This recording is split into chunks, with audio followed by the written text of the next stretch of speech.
Learning loss has reached crisis levels for students at 1 St. James Primary and Infant School. Stakeholders are especially worried about the situation with the primary exit profile PEP exams looming. Sandy Williams reports. This is not a classroom. It's what's left of one. At Buckingham Primary and Infant School in Hopetoun, St. James, learning has been replaced by ruin. A roof gone, ceilings collapsing, boards water damaged and barely holding on.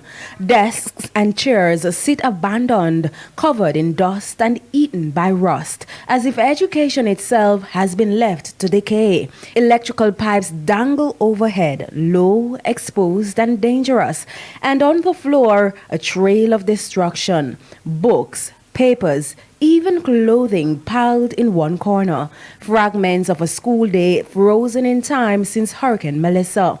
Almost 6 months later, and still no clear plan, no timeline, no answers. It's why classes have been pushed into a church hall where education now fights for space. No desks, no structure, just benches. Renisha Deans is the president of the Parent Teacher Association. Trust me, the teachers are having it hard. The students having to write on their laps with their books. It's too much.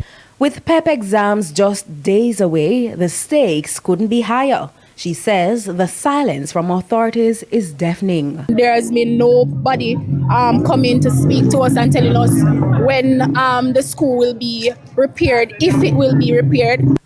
Even getting to school is a struggle. The roads are cracked, battered, and neglected. The roads are bad. Students come from outside to come into the community for school as well. The teachers having to call in because most of them live outside of the community. So it affects us all. This road now is very, very important because part of John's Hall main road collapsed.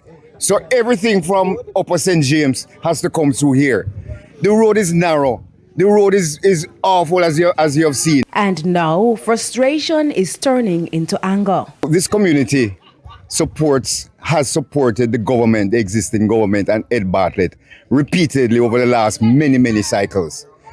And neither him nor UL Graham, the councillor, has seen it fit to come and even find out what's happening with the citizens since the hurricane. He points directly to their political leadership. Mr. Bartlett is busy flying up and down about him bringing tourists to Jamaica rather than coming and deal with the citizens. His words blunt. Bartlett is uncaring, selfish and ungrateful. It is very, very discouraging, disappointing, disrespectful. Mr. Bartlett is disrespectful of the community. Councillor for the Mount Division, Yuval Graham, says work has started on the road, but there have been challenges. I agree that the road is bad. Melissa have destroyed many roads, including this road. However, I put plans in place to fix this road. I have communicated to the residents, even some of the bus drivers, that I would have started the first week in April. Then we have some unexpected rainfalls. And I tell them that I'm not going to asphalt the road in the rain because resources are scarce these days. So right after this climate change, I'll start. And we actually plan to start this morning. Sandy Williams, TVJ News.